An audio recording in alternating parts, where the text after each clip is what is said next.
Novo livro do Apocalipse ou da Revelação. Capítulo 116. Título: Mas, meu irmão Bispo Carlos Azevedo, não tens outro caminho que não o de Jesus. 1. Chegou a hora da praxis? Perguntou o jornalista da agência Eclésia numa breve entrevista ao Bispo Carlos Azevedo, presidente da Comissão Episcopal da Pastoral Social, depois da realização do primeiro congresso da dita. À pergunta mais que oportuna, o Bispo Carlos Azevedo disse nada. Melhor, disse palavras. Não anunciou atos. Muito menos anunciou a sua conversão aos pobres. Muito menos ainda anunciou a necessidade premente da Igreja, toda a Igreja, bispos incluídos, se meter a fundo na missão eclesial maior, para não dizer única, de evangelizar os pobres e os povos. 2. Os pobres estão aí em Portugal e no mundo, cada vez em maior número. A pobreza está aí em Portugal e no mundo, cada vez mais generalizada. E os bispos também estão aí, cada vez mais distantes dos pobres, instalados nos seus sumptuosos espaços episcopais. Já alguma vez foram ver por dentro o do Patriarcado de Lisboa e o do Porto, por exemplo? É melhor não irem, para não se escandalizarem ainda mais. E a dizer palavras, inclusive imediatamente depois de um congresso que também disse palavras.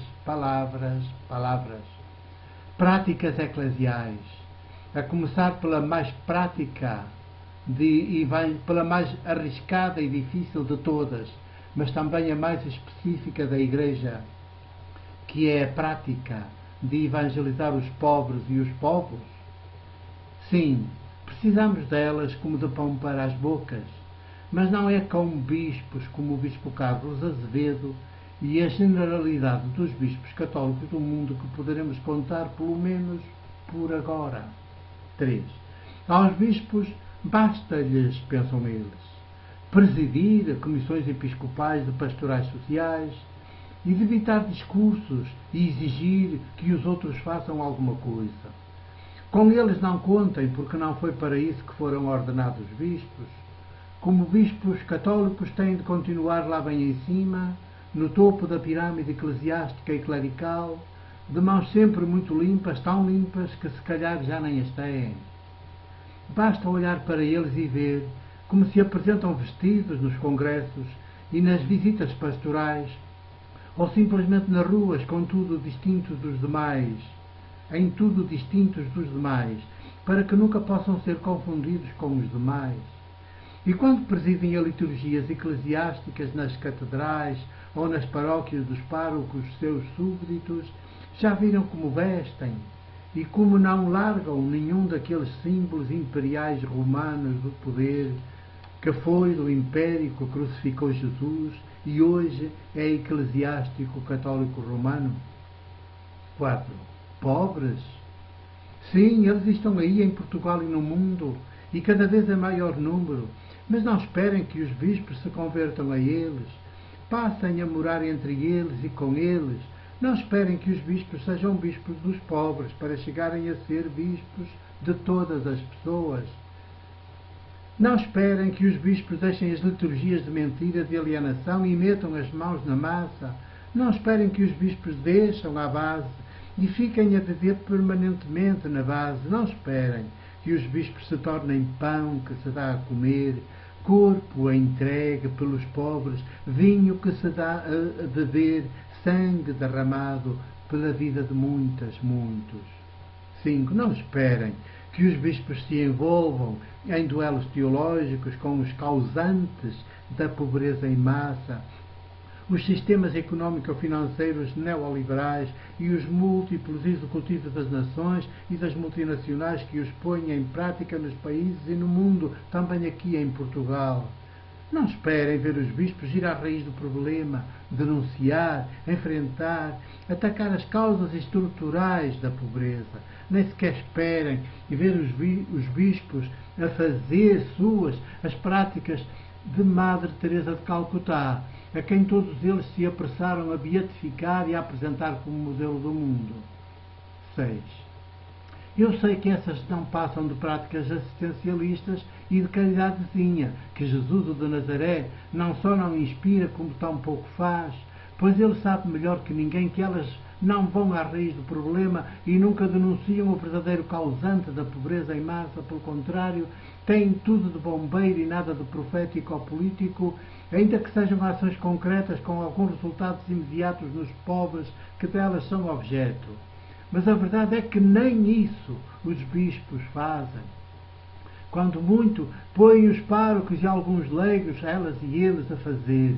E parece até que neste momento estão a ficar preocupados por começarem a ter a concorrência do Estado nesta área e a concorrência de empresas privadas que já viram o negócio chorudo que é meter-se a fazer caridadezinha com os pobres, com os idosos entregues à sua sorte e ao seu abandono, com as crianças sem mães e sem pais que cuidem delas e as acompanhem dia e noite, com doentes acamados sem familiares por perto que se lhes dediquem. 7. A caridadezinha bem organizada e com funcionárias preparadas para sorrir quando o dever de ofício manda que se exibam sorrisos de plástico é hoje cada vez mais um negócio de milhões. E os empresários privados já o descobriram e toca de investir no setor. Os bispos, coitados, até isso correm o risco de ver os párocos e as paróquias perderem. Os seus centros sociais paroquiais podem passar a não ter que fazer porque são suplantados pelos empresários muito mais sofisticados e sem aqueles moralismos rançosos que os centros sociais paroquiais geralmente respiram numa espécie de antecâmara de morte. Da morte. Ora, sem este filão mentirosamente dito de misericórdia, o que vai ser das paróquias católicas e dos bispos católicos? Será que vão competir no terreno e tornar-se também elas e eles empresas mais sofisticadas e empresários mais hábeis? 8. Provavelmente é no que estarão já a pensar, porque evangelizar os pobres e os pobres é demasiado arriscado e difícil. Exige mudar de Deus, do ídolo do religioso e do poder, para o Deus de Jesus, que não quer caridadezinha.